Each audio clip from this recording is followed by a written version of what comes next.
यानंतर या संदर्भात नाशिकमधून एक महत्त्वाची घडामोड समोर येतेय। शिवसेना ठाकरे गटाचे महानगर प्रमुख सुधाकर बडगुजर यांच्यावर झालेल्या आरोपानंतर आता ठाकरे गट आक्रमक झालाय।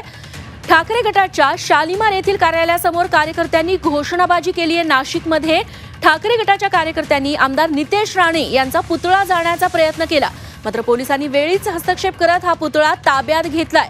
ठाकरे गटाच्या कार्यकर्त्यांनी नितेश राणे यांचा निषेध नोंदवलेला आहे। आज अधिवेशनात नितेश राणे यांनी सुधाकर बडगुजर यांच्यावरती आरोप केलेत आणि त्याचे पडसाद आज नाशिकमध्ये उमटलेले बघायला मिळतात। नाशिकमध्ये शिवसेना ठाकरे गटानं आंदोलन केलं। यावेळी नितेश राणे यांचा पुतळा जाळण्याचा प्रयत्न झाला। सागर गायकवाड याबद्दल आपल्याला अधिक माहिती देतील आमचे प्रतिनिधी। सागर, या आंदोलनाबद्दल तुमच्याकडे काय अधिक तपशील?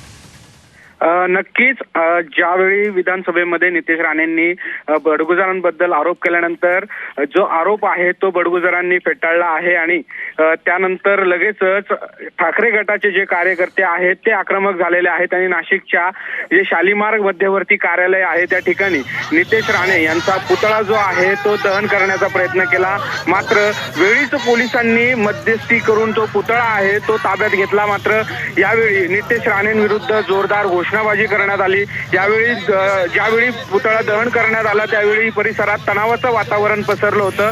त्या ठिकाणी गाड्यांची देखील मोठी कोंडी झाली होती। मात्र हा जो पुतळा आहे तो पोलिसांनी ताब्यात घेतल्यानंतर जो प्रतिकात्मक जे बॅनर होतं जे नितेश राणेंचं होतं त्यांच्या फोटोवरती जे आहे बॅनरवरती जोडो मारो जे आंदोलन म्हणतात त्या पद्धतीचं केलं। त्यांच्या फोटोवरती चपला मारण्यात आल्या आणि त्यांच्याबद्दलच्या ज्या घोषणा आहेत त्या देण्यात आल्या, त्यांच्या विरोधात घोषणा देण्यात आल्या आणि त्यांच्याबद्दल हे जे सगळे जे आरोप आहेत ते फेटाळल्यानंतर जे आहेत ते ठाकरे गट आक्रमक झालेले आहेत आणि आता परिस्थिती त्या ठिकाणी तणावाची पाहायला मिळतीये।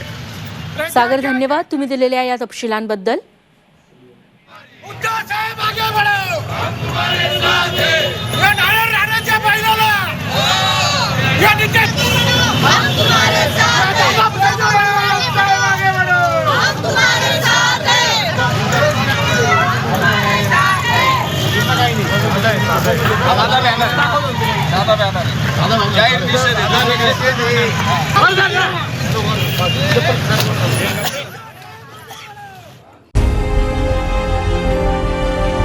विकासाचा ध्यास म्हणजे